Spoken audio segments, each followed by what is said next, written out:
Dr. Uberman, fantastic news. Colonel, at last!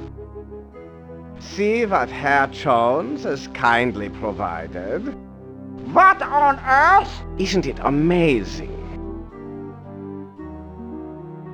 You fool! You come back to show me this prehistoric knick-knack? Herr Doctor, I believe this knick-knack, as you call it, comes from the lost city. Then we have failed! I see no evidence here of some magical metal Plato called orichalcum! Look here. Concealed in the base is a small shiny bead. And it glitters like fire! Exactly as Plato described. It's my guess we found the treasure we seek. I never guess! We must test!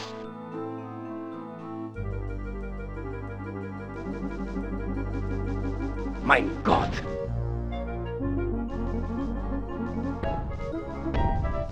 We've done it! The energy of uranium without any radioactivity! And those smug American scientists know nothing! That gives me an idea. Suppose I place the bead inside the statue's open mouth.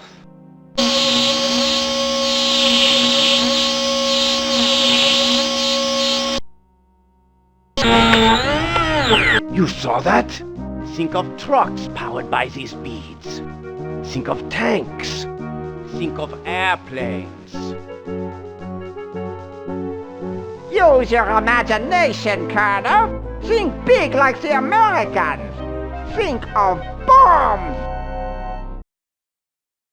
Hey everybody, it's Ron with Ron's Computer Videos. I want to thank you for taking time out of your day and spending it here with us. Got a great interview. Let's get right into it. Our guest today, oh gosh, I got to do it again because it moved the window on me. Sorry. Okay. All right, here we go. 3, 2. Hey everybody, it's Ron with Ron's Computer Videos. I want to thank you for spending time with us here today. You've got lots of choices and cool places to get interviews. I'm glad that you are sticking here with us, but let's get right to our interview. Our guest today, he's a screenwriter, he's the author, and I got to do that again. I am so sorry. This right, never happens. I'm to rushing me, by through the it. way. All right, let me do it. Here we go again. 3, 2. Hey everybody, it's Ron with Ron's Computer Videos. I want to thank you for taking time out of your day and spending it here with us. We've got a great interview. Let's get right to it. He's a screenwriter, an author, and the creative juggernaut behind many of your favorite LucasArts classics, Mr. Hal Barwood. Hal, how are you today? Hi, I'm good. Thank you very much.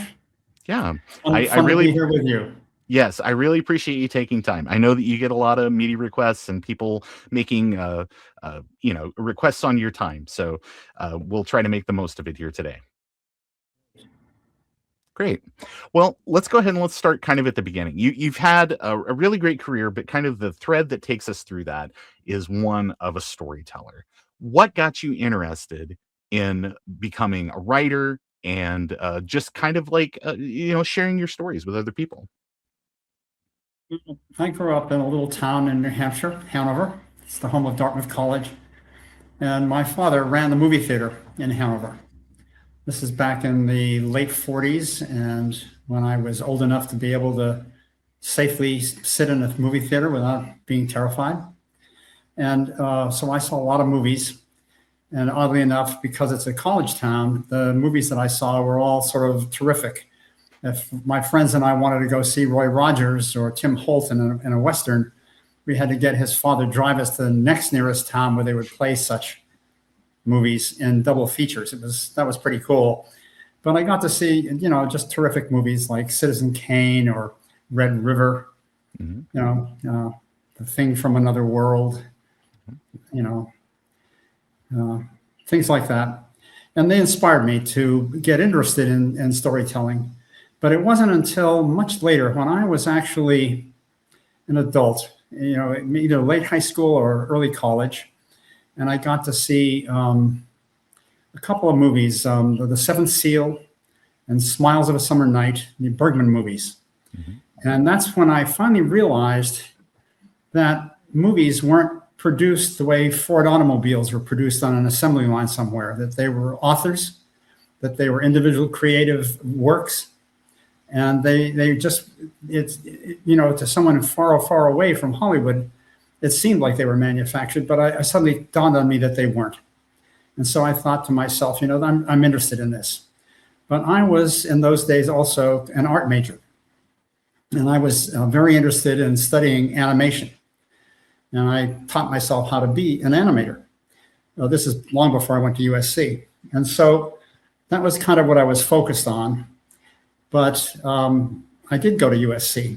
When I was at Brown University, as an undergrad, I did a lot of independent studies stuff. I finished my major when I was a sophomore. And so I was fooling around with a lot of different kinds of courses and independent studies, chief among them. And one of my advisors said, gee, Hal, you're interested in movies?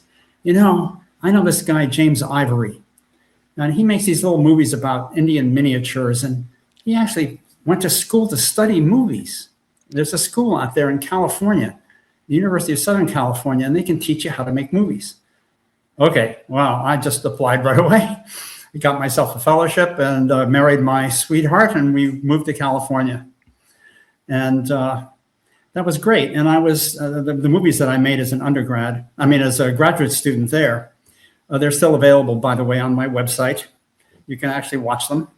I'm still pretty proud of them. They're very short, of course, 5 minutes. 5 minutes is a lifetime and for one animator. And but when I got to the end of grad school, kind of in 2 episodes in the middle 60s, it was like the historic low point in animated movies. Disney movies were not big hits anymore. The kind of imagination that he had earlier had started to fail. The whole world was changing. We had just been, in the middle of Vietnam. And so a lot of the Disney ideas seemed really old. And there was just nobody else really hiring anybody to come and make movies. So all the stuff that I had done really wasn't going to get me very far.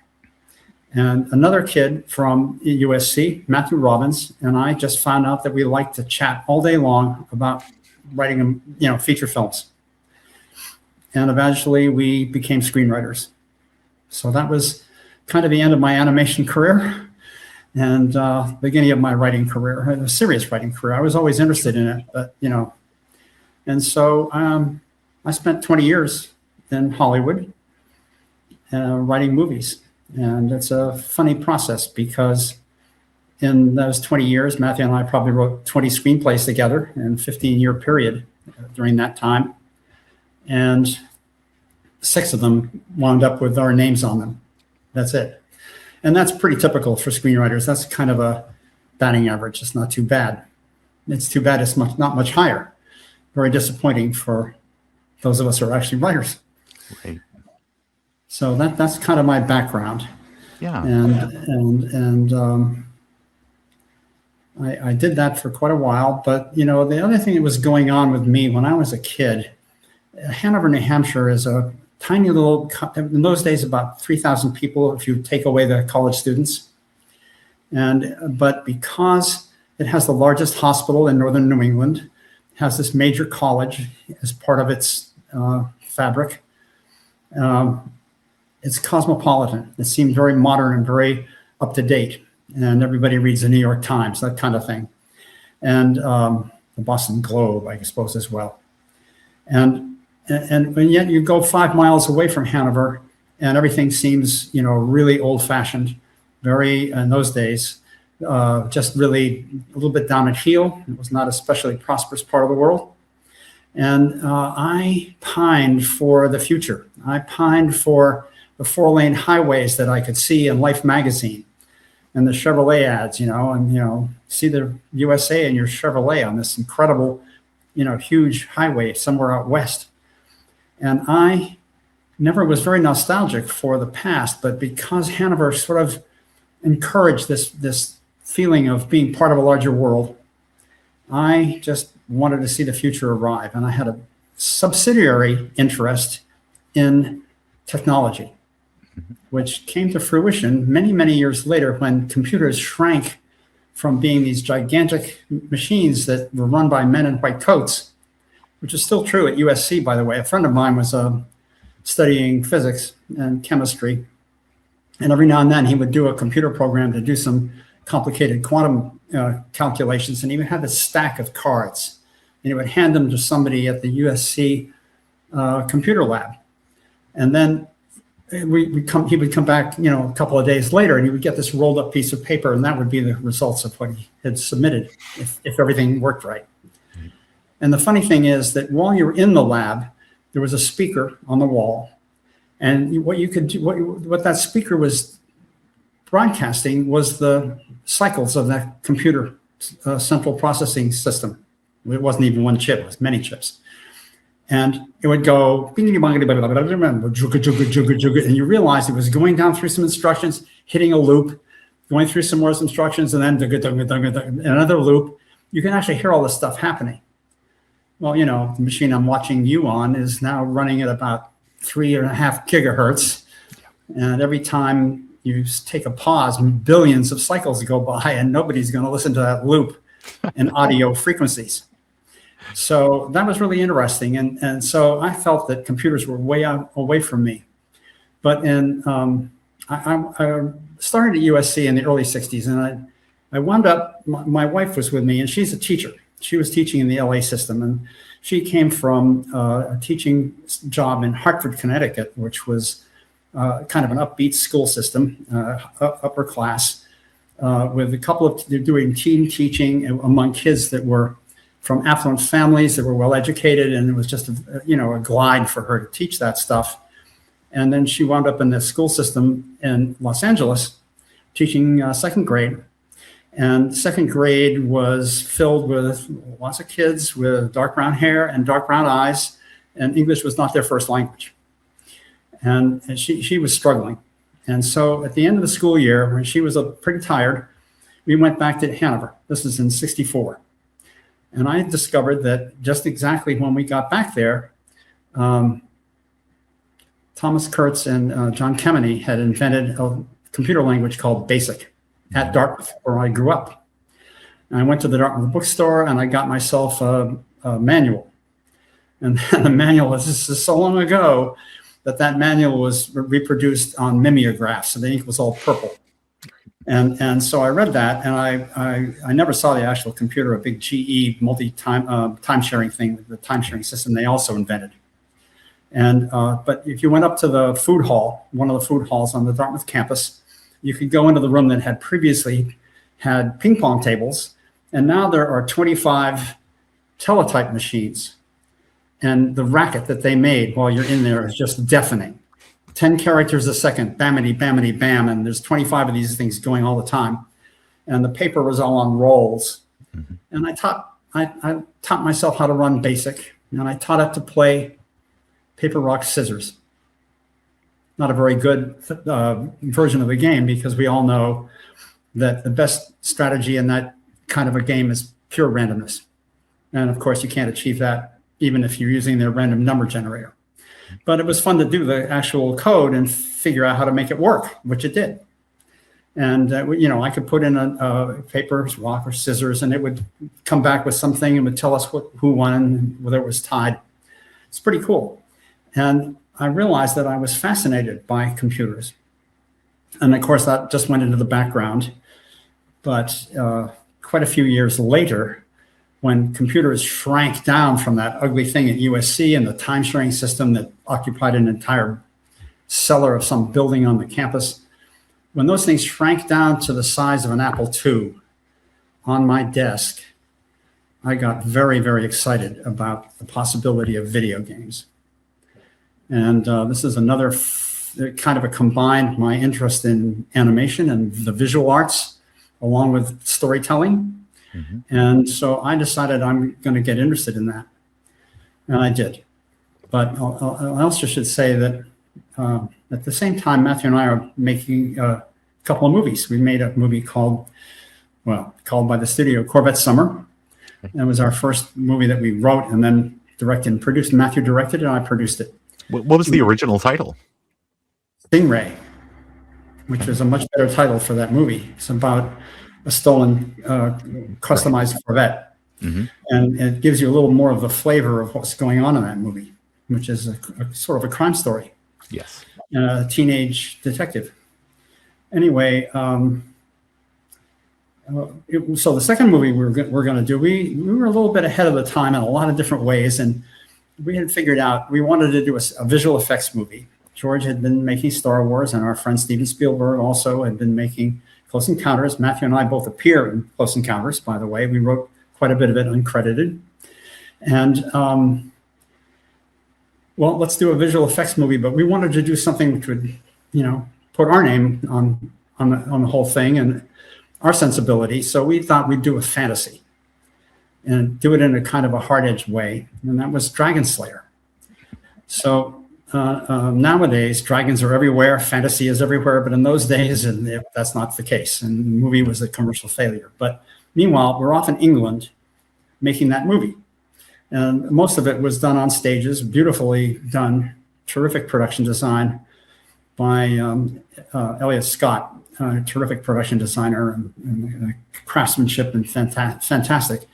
And we needed to burn up, we had to stage several scenes and burn up a Iron Age village, stucco walls, thatched roofs, and where can we do that, in England, in London? Well, we could go about 20 miles from Pinewood, down near a canal, and you could turn 270 degrees and you could not see any sign of the one of the largest cities on planet Earth. Instead it's just a bunch of grass and our thatched huts, the roof filled with gasoline when we needed it.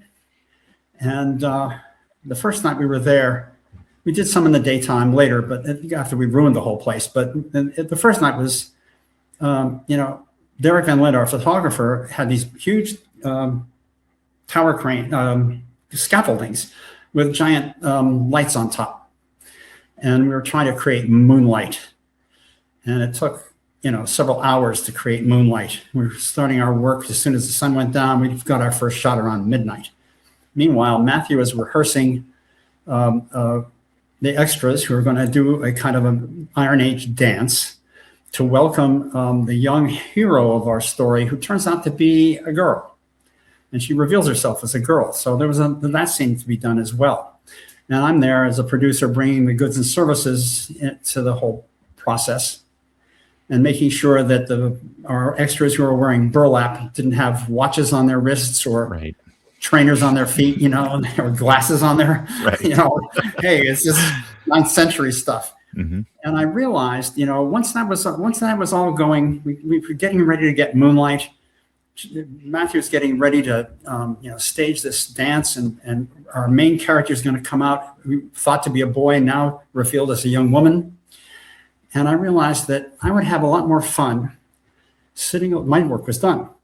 I was just going to be observer. And what this was, I thought, I'd have a lot more fun if I just went over to my trailer and I sat down in there. And I did, and I taught my HP 41C calculator, which had alphanumeric displays, to play a Dragonslayer version of Hunt the Wumpus. And I realized that this should be one of the great days of my life. We got a chance to make a big movie. We were in love with the ideas and what we were doing, and doing a good job at it, actually. And I thought, if that's not the case for me psychologically, I'm in the wrong business. Sure. That was in 1980. And so then I got very serious about, also I was still developing other ideas for movies, but at the same time I was also putting myself to work to create video games. And among them, I was teaching myself what to do. I wrote a little thing in compiled BASIC called Binary Gauge, which is a model railroad system that ran on Apple II low-res mode.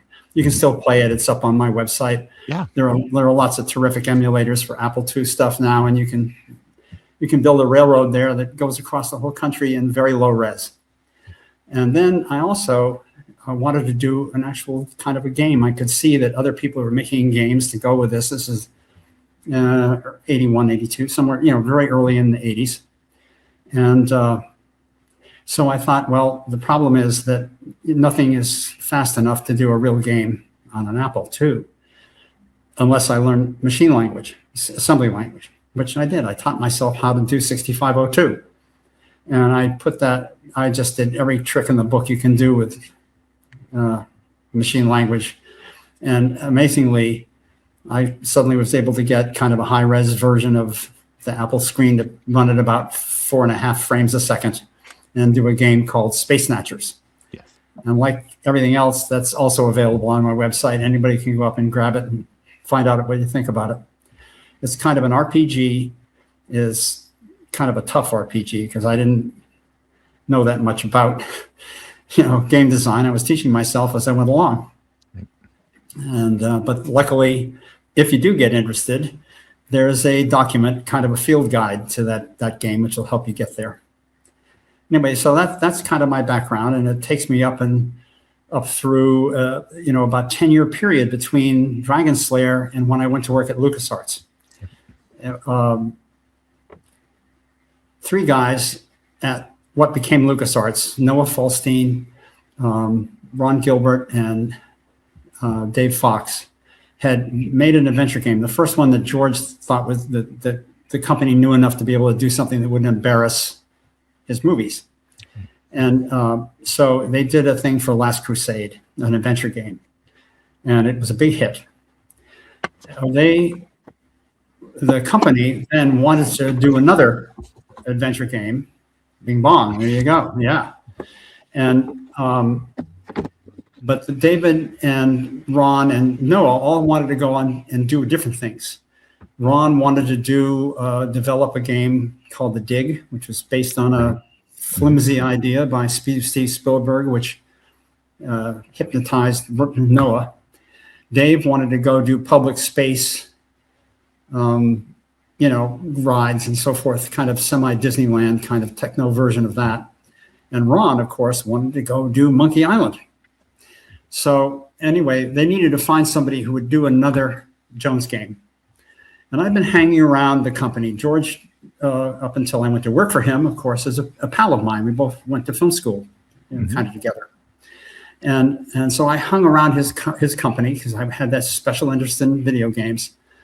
And the guys got to know me, and they looked at the stuff I had done, and they said, you could do it. Then they hired me to do the next one. So 10 years after I decided I wanted to be in video games, I got my first pro job. Anyway, that's kind of it. Yeah, no, but I mean, again, it's an amazing start and a pull through of, I want to tell stories. What is the best way to do that? And yes, it's very much, Hollywood is such a simultaneously like amazing, but like soul crushing thing. I am an under 5. I will occasionally show up somewhere and say like 30 words or less, and then they send me home. So I completely understand the other side of that. And I have friends that are screenwriters. I have friends that work in sound and makeup and all through the entire industry. And all of them say, I wouldn't want to do anything else. It's the hardest thing I've ever done, but I wouldn't want to do anything else.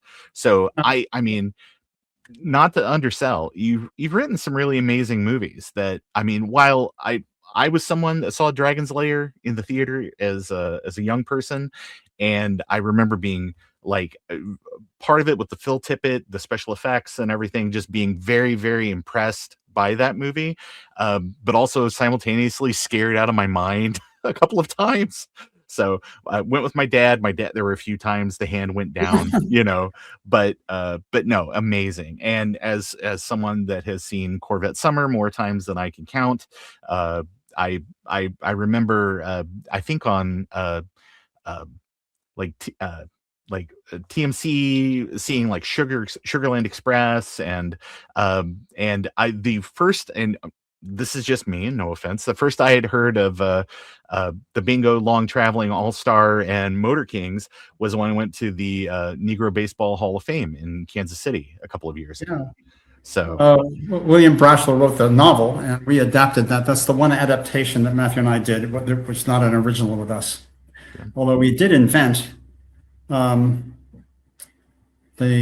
character that is the guy who's a black guy who's going to trick his way into the major leagues. As a kind of the Brashler story. This is interesting. When you're writing a book, you can use the narrative structure and the narrative fabric of a story in order to convey this longing to get into the majors.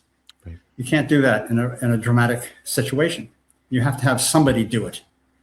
You can't do it with narrative. So we created that character who would take over the role. And my brain is 85 years old now, and I cannot remember the name of the actor for the moment, but it'll hit me when we finish.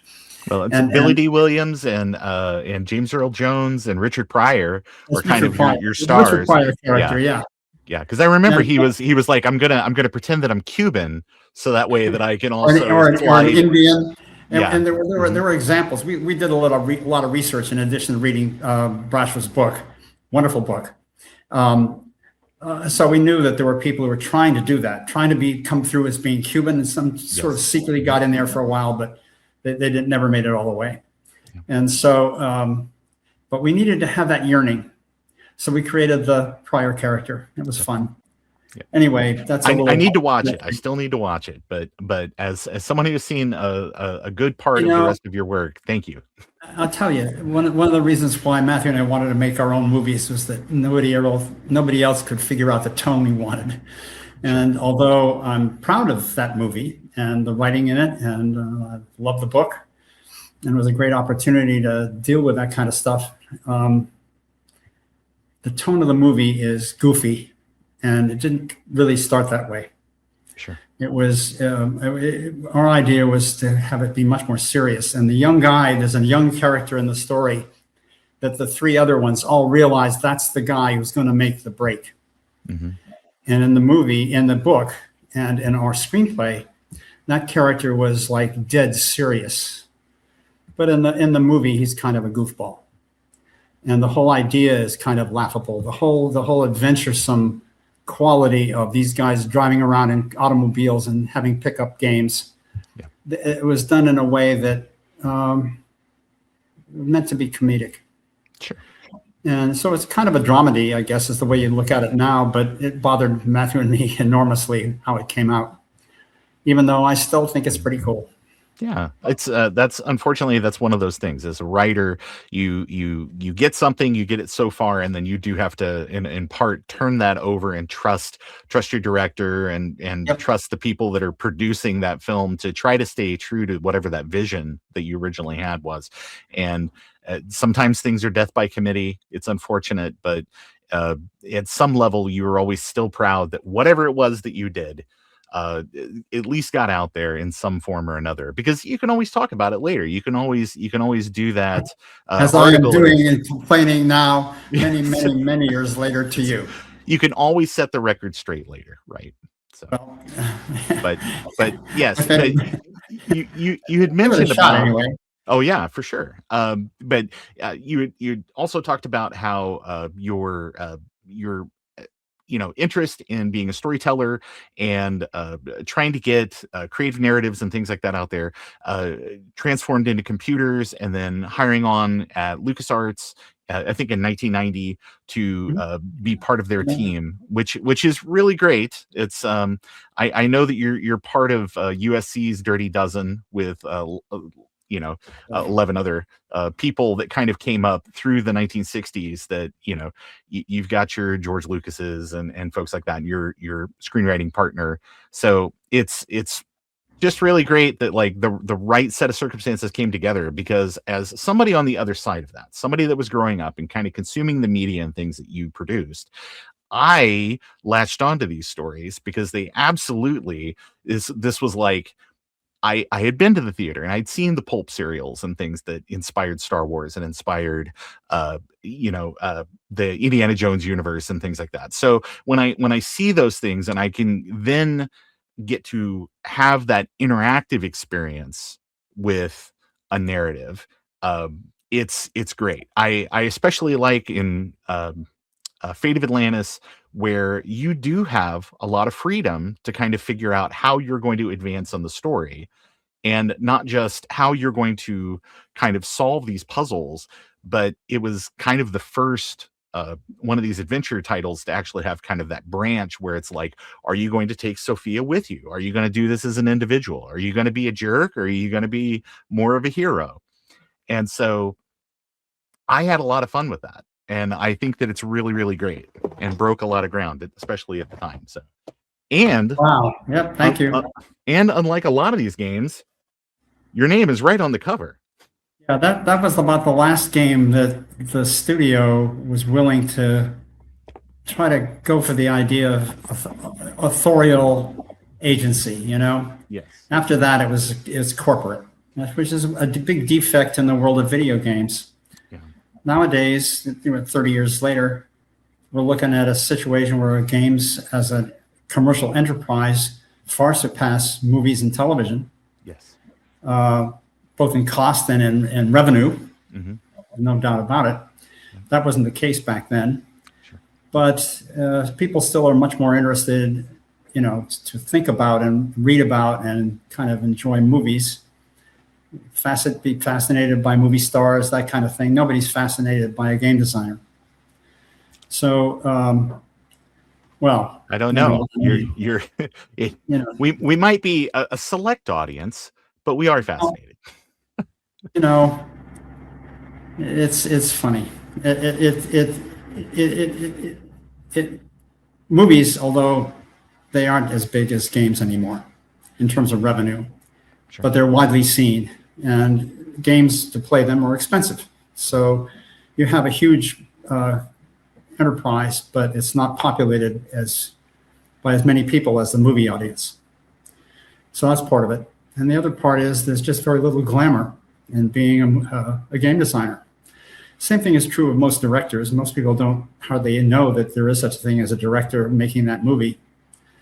A few of us, a few of the famous ones are known, and but mostly what you're thinking about is, in the case of a movie that is flawed, but I liked it, One Battle After Another, which is a new movie. You've got Paul Thomas Anderson, the director. Nobody really knows much about him at all, but there's Leonardo DiCaprio doing a fantastic comic performance. Right. Everybody knows about that, and everybody thinks about that. And when it comes to the Golden Globes and that people are going to be thinking about that. And Timothée Chalamet, they're not going to be thinking about the directors. Right. Safdie and Anderson. There's a joke in, I think it's either Futurama or The Simpsons, where they're at the Oscars and they're talking about, it's like, oh, they're just at some of the minor technical categories. What are they up to? I think it's Best Director. It's yeah. It is. I guess people think that. The people behind the camera and in the editing rooms and in the recording studios and so forth, are obscure compared to the people who are in front of the camera. Sure. And that's natural. That's what you'd expect that. And so luckily, movie stars are glamorous. Mm-hmm. They are still today. Still today. Yep. Well, you speaking of like directing and kind of that more cinematic storytelling and things like that, a game that you did while you were at LucasArts is one of my favorite games, Rebel Assault 2. I didn't do that game. Vince Lee is the guy who did that game. I thought that you had it. Well, hold on. I'll have to write it down. I got to edit that out. No, I'll tell you what it is. Certainly, you had involvement with the. I did have involvement. Yeah. Mm-hmm. Vince Lee is the guy who did Rebel Assault 1.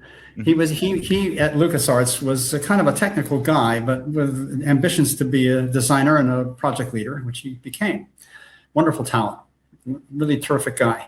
And the best thing that got him going was we were just coming into that brief moment in the world when there was such a thing called multimedia. And one reason, for example, why Fate of Atlantis was a huge hit for us was because it was the very first adventure game that LucasArts did, and almost the first adventure game ever that had live voices. So this whole thing was starting to get going, and Vince figured out how to write a codec which would allow us to have video in a video game. You could do actual video, and that was Rebel Assault 1. So it was a big hit. And we decided to do another one, and Vince was doing it, but now we're really going to exploit this stuff. And they didn't know how to, do movie stuff. So I got hired to be the movie director for that show. Right. And we found a little stage right there in Marin County where ILM is, but not ILM, and not too far from our studios in San Rafael. And we erected a gigantic blue screen, which was in those days instead of green screens later. And we got the original costumes from the real show. It's pretty funny because there was one moment there, and how are we going to hook this all together? Because, you know, Vince was able to figure out a way to have a computer sitting.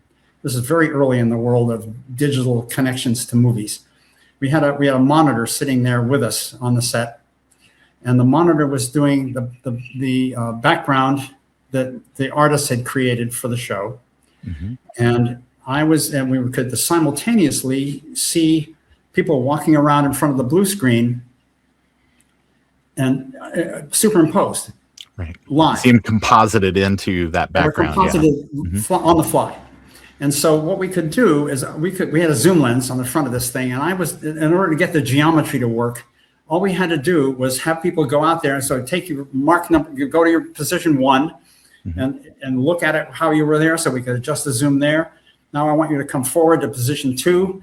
Yep. Okay, we've got to move this a little bit. We readjust the focal length, and we could composite these guys in like it was the correct geometry. It was pretty cool. We could do it within 5 minutes, and then get a shot.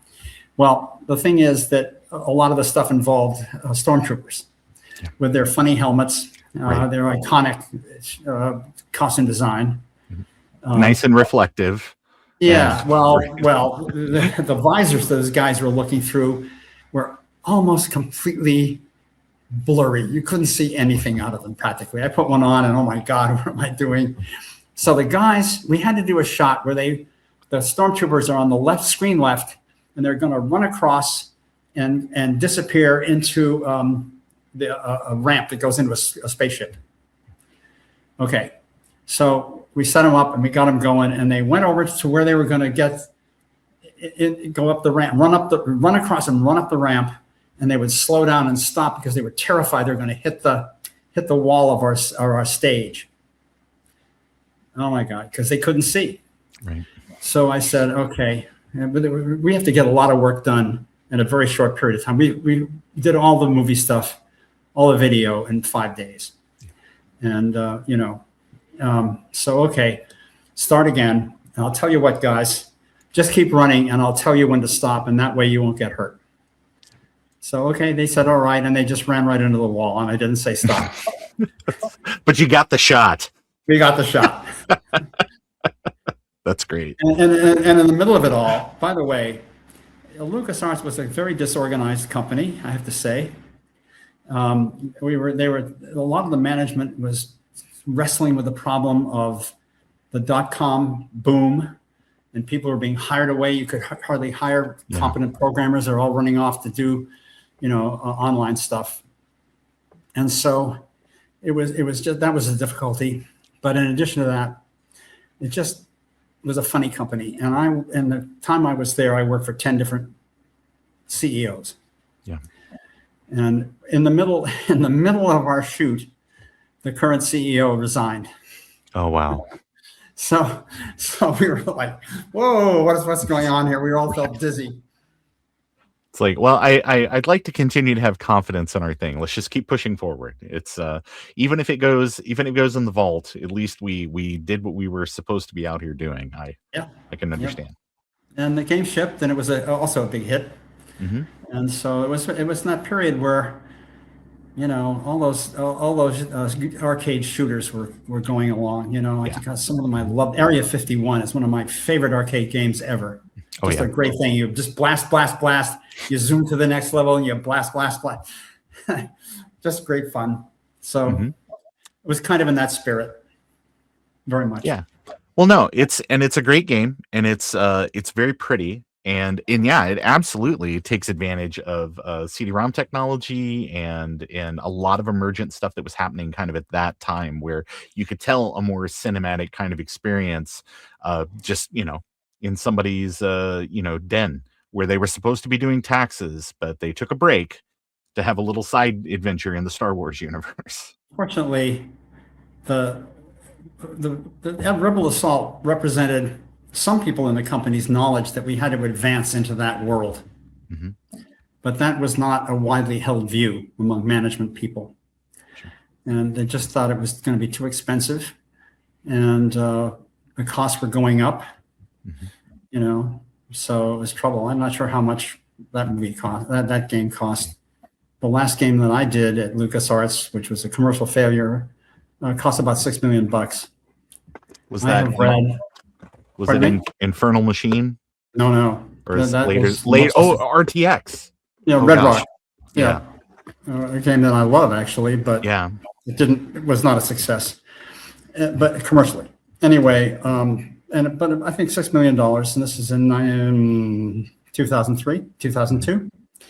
So now I have read, I'm not sure if it's true, that Call of Duty Black Ops cost $700 million. Yeah.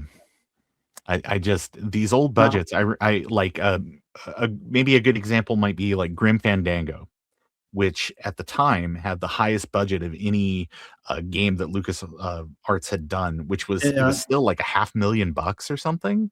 It was 5 or 6, 4 or 5.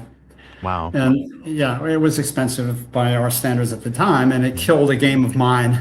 Yeah. The Grim Fandango is a success to Steam, but it was a commercial failure. It didn't do so well commercially, and it cost quite a lot of money, and it took a lot longer to get done than it was supposed to. Sure. Tim Schafer's a wonderful designer, just a terrific video game mind, wonderful. But he has had a terrible time getting his work done. He and his whole team just were flying around, not getting anything quite done the way they should. They decided to get rid of Scum, the language that we used all the time. Instead, they wanted to use Lua. Right. And it was just crazy. Also, the art costs had gone up a lot, but not far enough, really.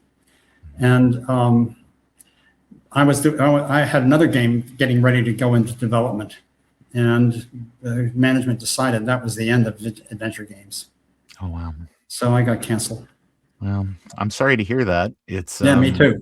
Yeah, I'm sure I would have loved to have played it. It's sort of like that Hollywood curse. Like it's for every screenplays you get out there, there might be one or two that has some interest, and then of those, one of them gets 10 meetings, and then there's a studio restructuring, and then it goes into development hell, or just gets dropped, and it's like, but you just keep trying, you just keep banging your head against the wall. Well, anyway, I admire Grim Fandango. It's a wonderful story, very original, great looking. But what I did to console myself, I got very interested in those days, especially with Fate of Atlantis and Infernal Machine. Those games are both huge games, huge games that take hours and hours to get through. And I guess I don't have the world's most patient mind. And I thought, well, I love to tell stories and I love to play games, but I don't necessarily want to find myself spending 80 hours or 40 hours or 20 hours going through any one particular game. Sure. If I go to a movie, I'm done in 2 hours. If I read a book, I'm done in 2 days. Hey, so I got very interested in doing something which would be kind of short.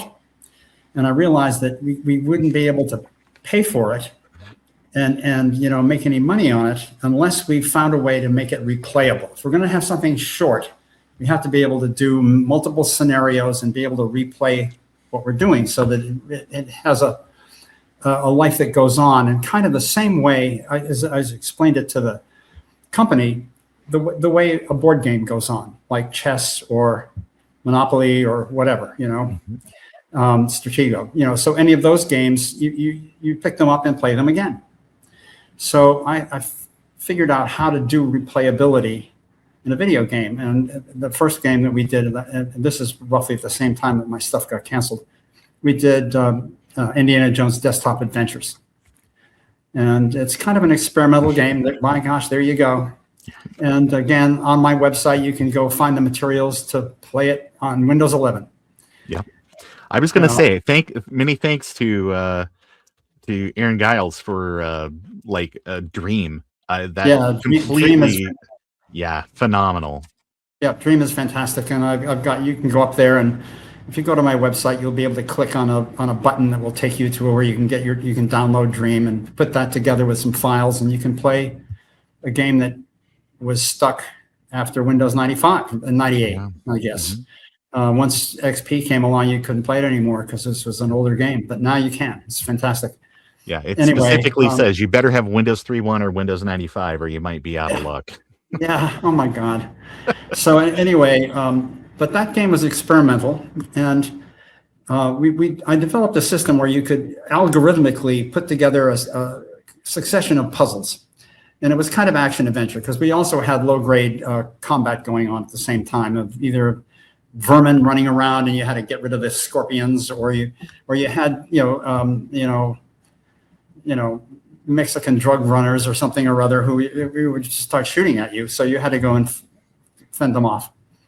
And then when you were done with one session, after maybe 45 minutes or so, you could even control the size of the world you wanted to build and how many puzzles that might be in it. Then you could do it again, and you'd have a different story to tell. It would be, it wouldn't be, you said you didn't suddenly go to Mars next time, but then again, when you play chess, it's still the 64 squares, that you're stuck with. And it's kind of like that a little bit. But we also thought, once you sort of find something, you realize, you kind of see the pattern too clearly as to where it's going to lead. And we did another game, which is a mature version of desktop adventures called Yoda Stories. And Yoda Stories is a wonderful game. I still play it every now and then. It's just terrific. It's super deformed characters in tiles, right? It's tile-based game. Yep, there you go. But now what are we going to do? We had to get this thing done in 6 months. So we had about 5 people all busy doing our little levels with our tile set, turning them into little levels. We had like 3 different terrains. We had a jungle terrain, we had a desert terrain, and we had snowy terrain from the Star Wars background. Mm-hmm. And at the beginning of each game, you find Yoda in his little hut, and Yoda gives you a task, gives you the first thing you need to get going, and sends you on your way. And then you go through. Sometimes you wind up going to figure out how to get all the pieces of 3PO back together, or sometimes you have to go get rid of Darth Vader, and there's like 15 scenarios. And this is a little bit more of an RPG because as you go through the scenarios, you also get better weapons and so forth. It's little power-ups. And so I'm very pleased with that game. But the main thing we had to do was, what can we do that will get rid of this the pattern is too simple. And we tried several things, and we found out the best thing of all was, in any given world, you have roughly the same total number of puzzles, but they would be broken into 2 chains. So when you found something, you didn't really know quite where it was going to lead. And when you finally get to the final level where you're going to go do the boss stuff, you have to solve 2 puzzles simultaneously to get through. And that just made it work. So I'm very proud of that old game, Yoda Stories. That's wonderful. And I get every now and then people write to me saying, "Oh my God, I'm still addicted." So, well, it's a lot of fun, and I think maybe one of the best things about it is that it is not something that is going to take over 100 hours of your life, and is absolutely something you can pick up and put down. And I will tell you, the people back in the day that I know that were the biggest fans of that were people that had it on their work machines, because you could just, and it just ran in a window. It wasn't like a full screen sort of thing. So, you could slide Excel in front of it. There's not only that, but there's a menu drop down that says hide me. Right. The boss mode, the boss key. Not safe for work. Right. But then again, that was the idea. And this is before, it was very hard for me to explain to the company why this was a good idea, because nobody had ever heard of a casual game. Mm-hmm. So once again, like Dragonslayer, pioneering dragons, oh damn, and now I'm pioneering casual games and no one understands what they are. I know. It's so weird. LucasArts has this reputation of being, and people that were major contributors there have always had this thing where it's just like, we were the first person there that did this thing. So like with Habitat being like the first MMORPG, or with like Yoda Stories and Indiana Jones Desktop Adventures being the first casual gaming experience. It's like it always seems like the pioneers, they get the arrows, the settlers get the land, sort of analogy on those things. It's it's just so weird how that always seems to work out for them. It's even weirder. In those days, LucasArts was looked upon with big favor by the game publications. Mm-hmm. But what they were looking for were ways in which we could advance the art. They kind of had an ideal in mind, which I think came to fruition in the much later German and Polish adventure games, which are gorgeous to look at and not much fun to play. But when we actually published the first one, the Desktop Adventures, they just hated it. And so I got the worst reviews of my entire life from that game. And I think people didn't know what to make of it. Well, they didn't like the fact that the graphics had retrogressed. Mm-hmm. Now we're doing tiles. We're doing super deformed, funny little characters. Indiana Jones is this little guy, look from the top down, and he's very squished. I know. It's kind of a style that was prevalent back then, but nevertheless, they hated it. Huge in Japan. Like super deformed is a big thing. That's where the term comes from. Yes. Yeah. It's just weird, like Paper Mario. It's like, huh? What? Anyway, makes sense over there, maybe not here. But but then again, we did Yoda Stories, and Yoda Stories was a big hit. I think Star Wars. It's hard to go wrong with Star Wars. I think that's why, especially in '99, late '98, early '99. That LucasArts as a game company just shifted 100% into Star Wars. Everything is a Star Wars game. Occasionally you did get a Monkey Island in there. You did get there's a sequel to Max. It's not what the heck is that called? There's a game that's like a flight sim. Somebody snuck a flight sim in there that very much kind of goes back to that was Larry Holland. Mm-hmm. He was a separate company, but we published his stuff, and he did several flight simulators before, but they weren't Star Wars. They were just World War II and that kind of stuff. And it was a while before the company really wanted to wholeheartedly embrace George's mandate, which was do stuff that is ancillary to the stuff that I do. Our brand, yeah. Mm-hmm. But eventually, Star Wars just completely took over, and it was just we never developed internally at LucasArts a good way to take everybody who was smart and capable and accomplished, get them all together and figure out good creative directions to take. Mm-hmm. And a lot of companies that are successful with original material are assiduously careful about that, and we weren't. So I was allowed to come up every now and then with an original idea, and they thought, oh, okay, but none of them really worked. So Star Wars became the lazy marketing way of making sure we were going to do okay financially. Safe way to profitability. I get it. Especially getting into where you've got all this other stuff waiting in the wings at that point, like the prequels and the remastered or the special editions of the original trilogy and all of that. It was a Star Wars heavy time in general. Yeah, it was. It still is, I guess, actually. And I don't fault the company for that. They were very smart to take advantage. And a lot of those games are really good. Dark Forces is a wonderful game, and so on. Can I tell you one of my favorites that doesn't fit the traditional mold of some of those Star Wars games? I think you have a thank you credit on this one too. DroidWorks. This is a Lucas Education title that it's a fully 3D game, and the whole thing of it is basically you're just a little Jawa guy. And you are trying to hey, I need you to build a droid that will go into a factory and will turn this machine on. But it has to have treads and it has to be able to survive high heat and things. So it's sort of a game. Well, my box is in bad shape. No, that's okay. But, is this? Yeah, it's a beautiful box, by the way, with all that metallic stuff. Mm-hmm. Is that Collette Michaud's game? I don't recall. I could certainly look it up. It's Oh, that's okay. but it's Collette went off to the educational group to do a game, and I think it was that one, but I am not sure. But I hired Collette to come into the company. She was just a terrific person to get. Wow. Terrific. It's a lot of fun. And 1998, I think, is when that came out. But, oh my gosh. and it is Collette. She was the project lead, the designer, and the writer. Go Collette. So yes, so thank you, Collette. This was a lot of fun. I enjoyed this quite a bit back in the day.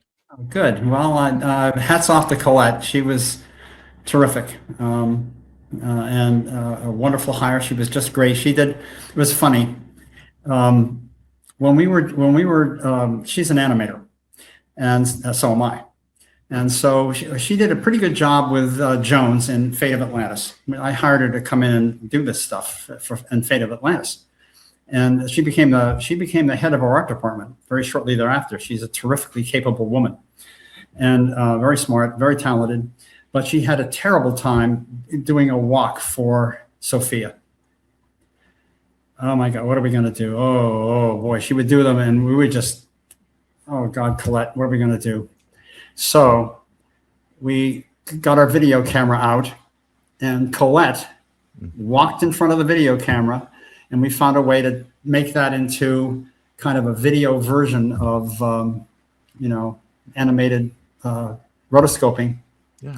And we rotoscoped her motions, not the shape exactly. Collette isn't Sophia, but the stride and the motions and the swaying and so forth, way her arms moved, all that came from her, but as she actually performed it, pasted onto the character she had created for Sophia. Because that's very much the Jordan Mechner style. Just get people, just put them in front of a camera and then trace it and just use that as your life study for whatever this is you're trying to do. Well, we were desperate and it worked. So anyway. Yeah. So a good idea. That's for sure. Now another guy who was hanging around the company is a guy named Steve Purcell. Steve Purcell, in those days, was a comic book guy, and he had created a wonderful comic book called Sam and Max. Well, Steve and Collette fell in love, and they got married. And the two guys that I worked with, Sean Clark and Michael Stemley, made the Sam and Max game. And that's a fun one too. That's yeah, it is. With all the remasters game and stuff. It's a real shame that one did not get a remastered sort of treatment. I feel sort of left out some of that in myself. Yeah. In the case of my favorite game that I did while I was at LucasArts, which is Indiana Jones and the Infernal Machine. Mm-hmm. It's more my kind of stuff. It's an adventure game, but it's also an action adventure game. So, I was going to say this has got really good action. It's story and puzzles and things, but it's also action. Yeah, it's got some really, really terrific level design by very talented kids who kind of learned on the job. George watched after ILM got going and visual effects became a real big thing. George watched Sony ImageWorks materialize and Boss Films get going, and he started to lose some people from LucasArts, and in order to draw them away from ILM, to draw them away from Industrial Light and Magic, they had to pay big money. Mm-hmm. And George said, I'm not going to do that. If you guys want to leave, you can leave. Yeah. And so Richard Edlund went off to Boss Films. Other people drifted away. But ILM stuck around and became what it is still today. But meanwhile, eventually, Boss Film failed. And ImageWorks kind of went in the tank. It's still around, but it was for a long time, it was moribund. And as I remember. And George refused to just go out in the marketplace and hire accomplished people to come in and work at LucasArts. And so when we did Infernal Machine, I was stuck with 10 people to do level design that had basically never done it before. Yeah. And but they did a great job. It's got some fantastic level design in that game, just fantastic. I remember kind of at the time people were saying that this was sort of the obvious comparison was like a Tomb Raider sort of thing. It was like bringing that to that. But I was like, this is a much more established property, and I have a much bigger connection. Of course, I played that other game that was very interesting at the time, but I played this one a lot more. Wow, I played all those old Tomb Raider games, and I just wanted to recover the franchise, Yeah. So anyway, but we did that game in '98 and '99, 2.5 years, I guess, of very hard labor, and with a very primitive engine that we could push about 5,000 polys a frame. That was it. And the game we didn't have a good way to do quaternions, so you had to be very careful with like the whip, the segmented whip jumping out there. It would just go crazy if you would hit all the Euler angles would be wrong, and it just drove us crazy. Later we found out what we could have done. We could have just done on the fly, just turned all the Euler angles into a quaternion before we actually did the frame, and then throw everything away and do it again, and it wouldn't have cost us performance. It's really interesting. But for a long time, I couldn't play that game because it came out in '99, and it's really a 20th century game, not a 21st century game. And 3D, which was very primitive when we were making that game, matured very rapidly. And suddenly, in almost no time, Indiana Jones and the Infernal Machine seemed very old. Oh my God. So, But then many, many years later, I somehow decided I would sit down. I figured out a way to get it to play, maybe with good old games. I'm sorry, I don't remember how I did it, but this is before Dream. And I was able to get a version, and I played it in the, I don't know, 2020, 2019, somewhere along in there. Mm-hmm. And I was just stunned by the level design and the complexity of the game and its wonderful immersive quality. But I loved it because it just seemed retro. Yeah. All those kind of square people just, okay, this is just the way things can look, and so I thought it was wonderful. I had a great time. I think it's kind of one of those things too, because as the stuff, it goes out, and the concern, especially you talk to Sierra Online people or things like that, it's like the quote is kind of like that. If you have a delay on your game, it looks like state of the art right now, but next Christmas on those new computers, it's going to look a generation behind. So you've got to get those things out the door. But I think that concern always forgets how now we have this entire retro or vintage gaming market through like GOG and Steam and itch.io and places like that, where people are bringing those things back out. And now it's like you kind of start at high tech, and then you get down here at the bottom of the valley, and then nostalgia just pushes everything right back up that hill. So all of these games are really great. They get to live a second life, and they're no longer old or they look outdated. They now look vintage. They now look retro, and now everybody wants to get back into that. Well, I'm glad some of that's happening. But what's also interesting to me is that in addition to the games that are take stage by pushing the envelope to the very edge, in addition to those games, which means that everybody has to go out and get the latest machine to play them, that's okay. But a few companies have realized that there's another way to go, and you can do something which is, it's not anime, that kind of semi-realism, but it's a way of dropping back one notch from realism. Mm-hmm. A couple of good examples would be one of my favorite latter-day adventure games called Firewatch. Yes, which is kind of like that, and another game which looks like that, much more complicated and weird, Outer Wilds. And then, but especially Fortnite, which is decided on a visual style, which is a drop back from that hyper-real look. Right. They don't want to do water droplets that are fantastic and all that stuff. And everything has a kind of an arty look, and you don't have to have the latest hardware to make that look really wonderful, right. Which I think is a clever idea. Yeah, I think so too, because it's you can certainly hold yourself up to like a standard where people will be poking holes in your things, because there's a lot of games out there, especially independently created interactive fiction and adventure titles and things like that, where people try to go for some kind of photorealism and they just end up in the uncanny valley. It's like, yeah, this looks really strange. I'll play it. I want to hear your story. I want to hear what you're trying to lay down here. But at the same time, I also, this is desperately bad and tough to look at. So I appreciate it when people do take that initiative to kind of create their own art style. And as someone who has played through Firewatch many times, the hands and the legs and everything is just sort of like it is a cartoony kind of thing that painterly, I think. Yes. Painterly. It looks like someone did the painting.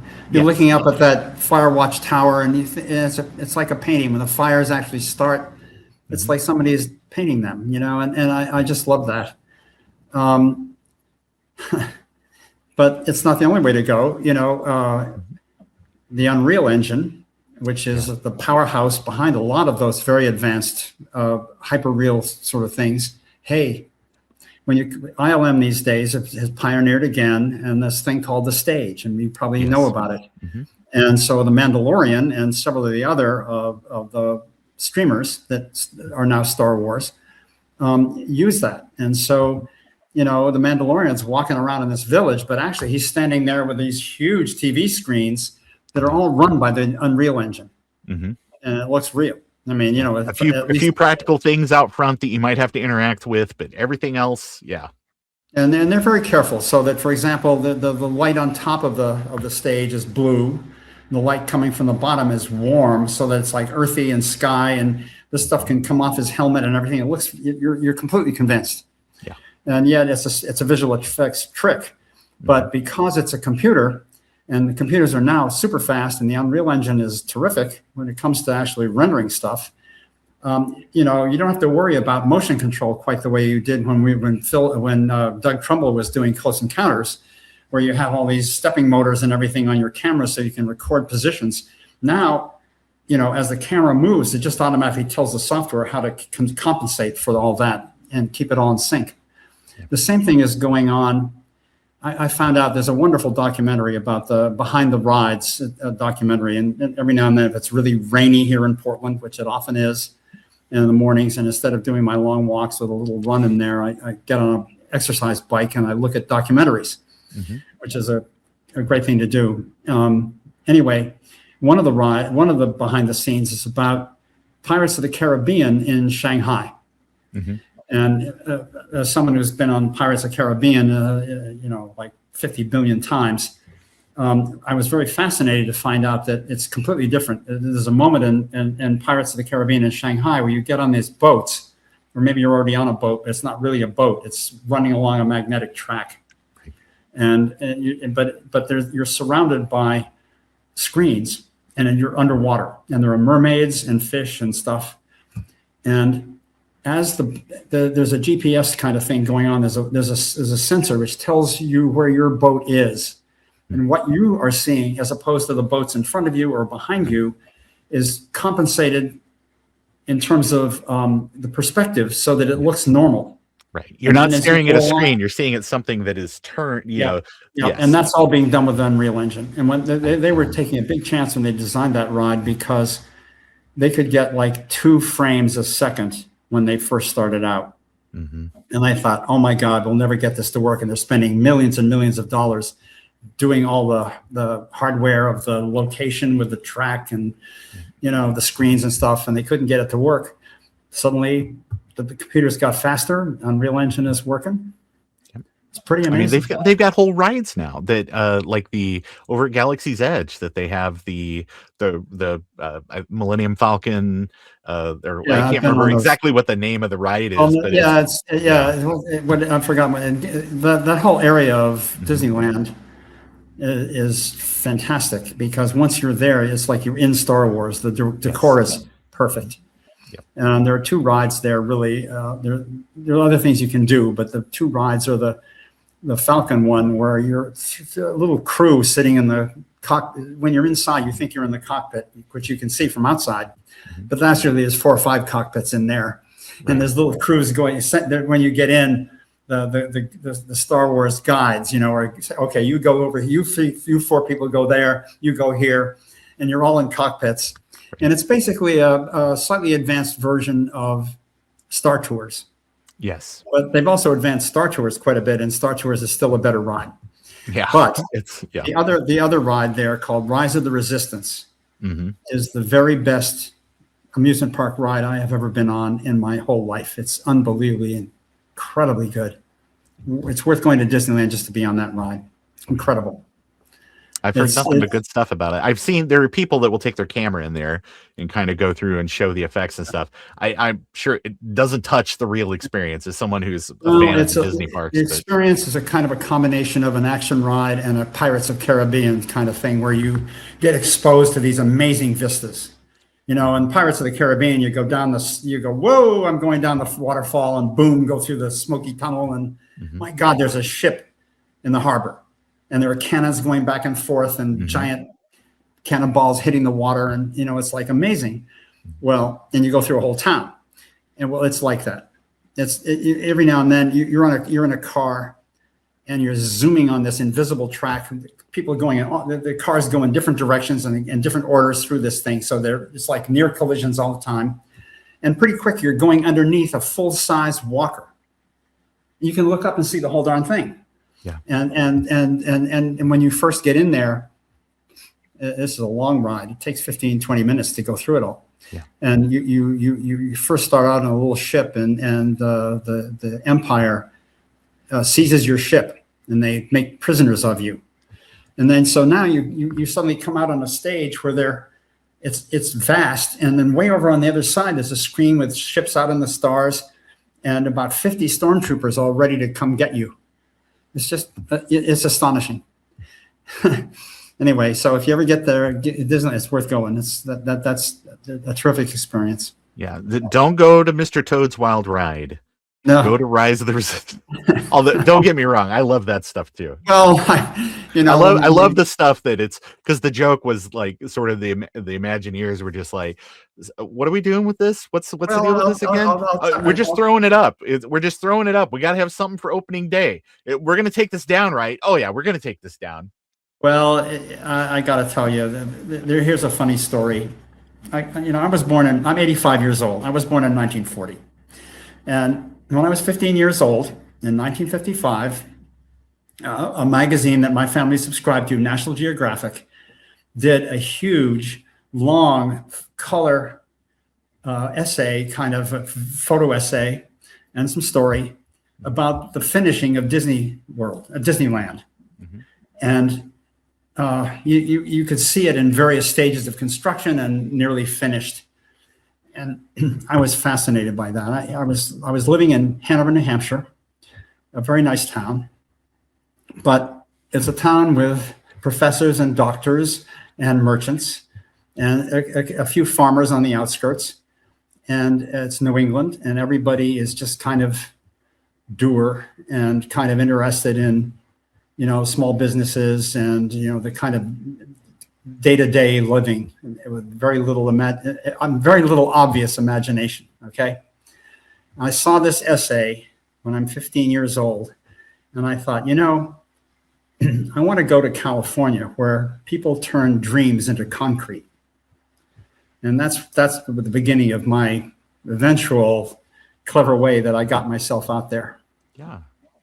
Well, it's and that's what people say. You just got to get out here. It's about California and about the industry and about work. It's like, it's great. I know that you like wherever you're at, but if you want to do the thing, you got to get to where the thing is happening. Well, I guess this is a little bit of advice. If anybody watches this podcast who's getting ready to go to college and find themselves in some creative situation, there are a couple of things to think about. One is that every person that I know who has had a career in a creative field has had a lucky break. It's not, you can't study accounting. It's not like studying accounting and then having a certificate and then getting a job. It's never like that. So that's one thing. But the other thing to remember is that Hollywood is not home. Hollywood is like you have gotten yourself into a baseball team in the big leagues, and you're up there for a while, and then you're not. That's everybody. That's true for everybody. Mm-hmm. And there are people with long careers and people with shorter careers, but basically, it's not home for anybody. And you have to remember that you're in a ball game, mm-hmm. and there's pressure, and you win and you lose. It's true. All I need is to be the weird neighbor on a sitcom that runs for like 6 seasons and then gets like a movie, like a theatrical release movie, not a direct to Netflix movie. The old make it sort of version of success in Hollywood. That's all I need. That's all I need. Well, the other thing I want to tell people is that when I went to film school as a grad student, I had never heard of any other school with a professional degree making movies. It turned out once I got to California, okay, UCLA also does it. And later on, of course, we found out that New York University is doing it. And now really there's dozens doing it. And now, of course, a lot of them are also doing video games. But what's important is for example, there are film schools that are like telling you how to make movies, but they're located in Florida. Not a good idea. If you're a student, you want to go where the action is so that you can hang around while you're learning your trade, right. And you can find out that not too far away is where it all happens. Mm-hmm. And you can have some expertise without having to spend a lot of time and money before you can get employed to figure it out. So you really want to go to school somewhere where things that you want to do are actually happening. And for example, I would never suggest anybody who wants to do video games go to school anywhere near Portland, where I live, because of all the West Coast. It's the only city where there is basically no video game development. There's a little teeny bit, but it's not an industry here. It happens up in BC, in Vancouver. It happens in Seattle, all over the place. Yeah, of course, all over the Bay Area and all over LA. So, but video games are much more widely spread than Hollywood. But nevertheless, that's the chain on the West Coast. But you got to be careful if you want to study this stuff. Anyway, that's my wrap. No, it's good advice. It's get to where the action is and get to where you can pick up the free skills without having to, from whole cloth, just create an entire support network for whatever this thing is you're interested in. Yeah, I think people in Atlanta got fed up, and that's why you've got Hollywood East now. So that way that, you can actually, if you're an actor in the South, you've got somewhere you can go to kind of do some of this. Yeah, and New Orleans also a little bit.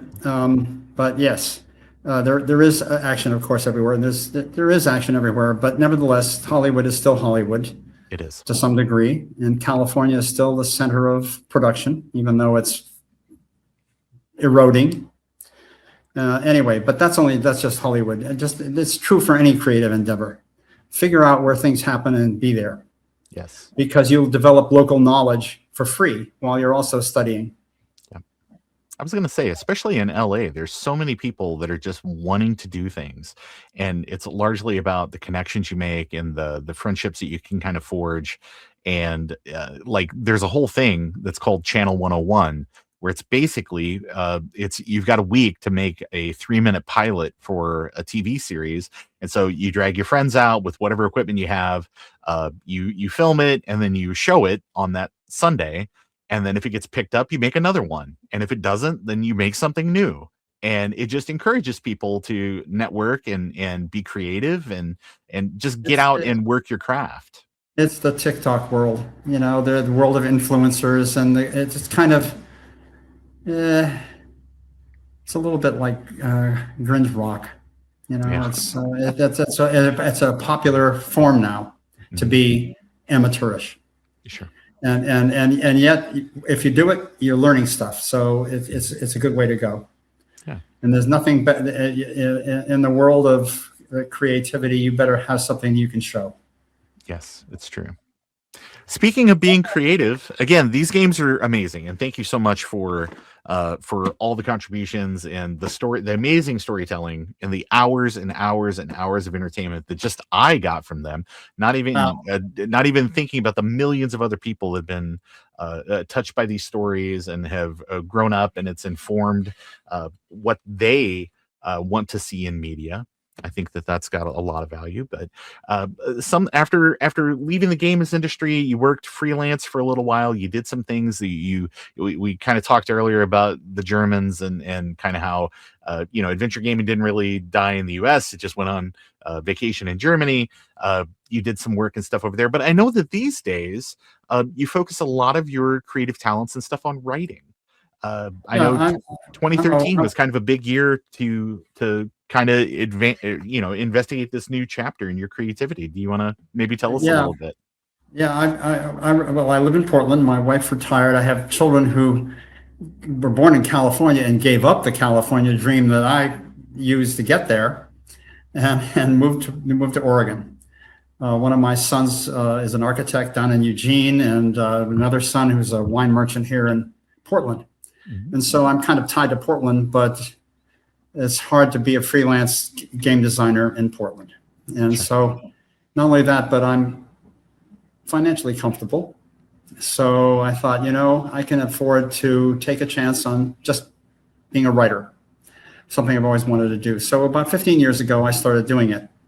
And I just this last year, around Christmas, published my 10th novel. So it's called Short Sellers. I recommend it to everybody. And so anyway, yes, I write books now. I'm working on a new project, of course, and that's what I do.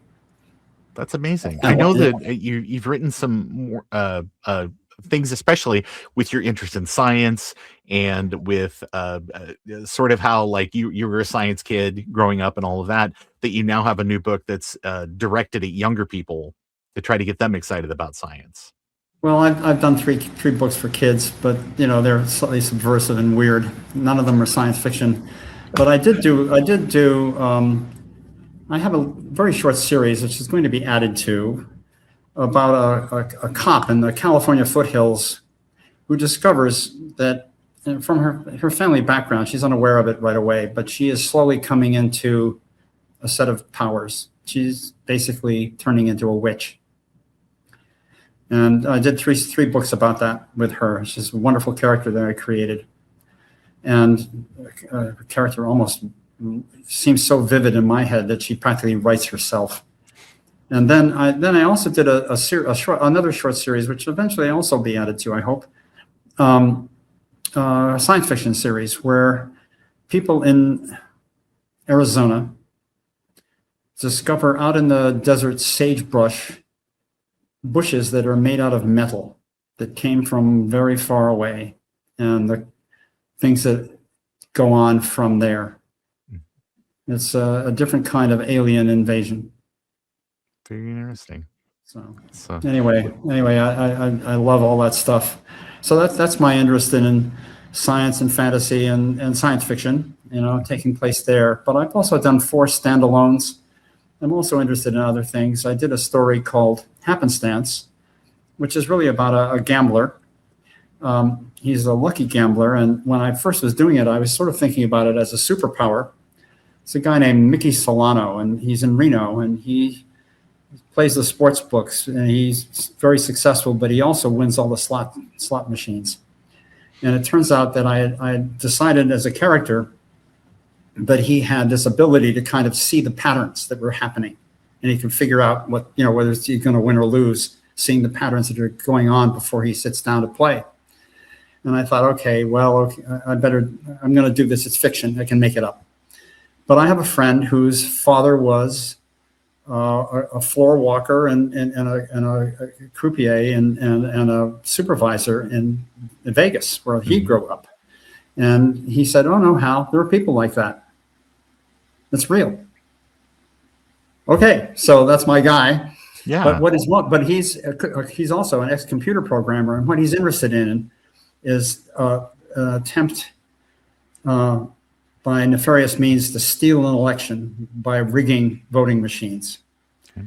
And I got interested in this because if you're in Nevada and you're ICT or one of the companies that makes all these slot machines, you have to submit all your software to the Nevada Gaming Commission in order to validate it before they'll let you put those on sale and put them on the floor. And so I wrote a whole book about that.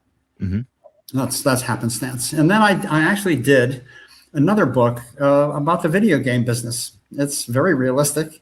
It's about a kid. It's not about a person who got into the business at the age of 50. It's about a kid who just came out of college in Chicago and comes out west to make video games, and what that's like. So anyway, that was called Fulfillment, and it's called that because of the irony of a kid who can't quite get into the programmer group and instead is down there in the basement wrapping up tchotchkes that they sell, which are game toys, and fulfilling the orders that come in. And on his way to more ambitious things. Well, you got to start somewhere. There's a lot of people that went on to promising careers in the game industry that started as testers, that started as people that were, not people on the front line, but, they were the folks that were looking at how these, they became UX people and UI people and a million different careers. LucasArts, in spite of its many flaws, promoted an awful lot of people like that, from starting out as testers, just barely assistants, to becoming serious game developers. Yep, that was true. Everybody that ever worked with me, it came from that, pretty much were those people, with a few exceptions of the senior guys. Well, I will say, if anybody is interested in learning more about all the amazing books that Hal has written, you can check it out over at his website, finitearts.com. Great. Yep.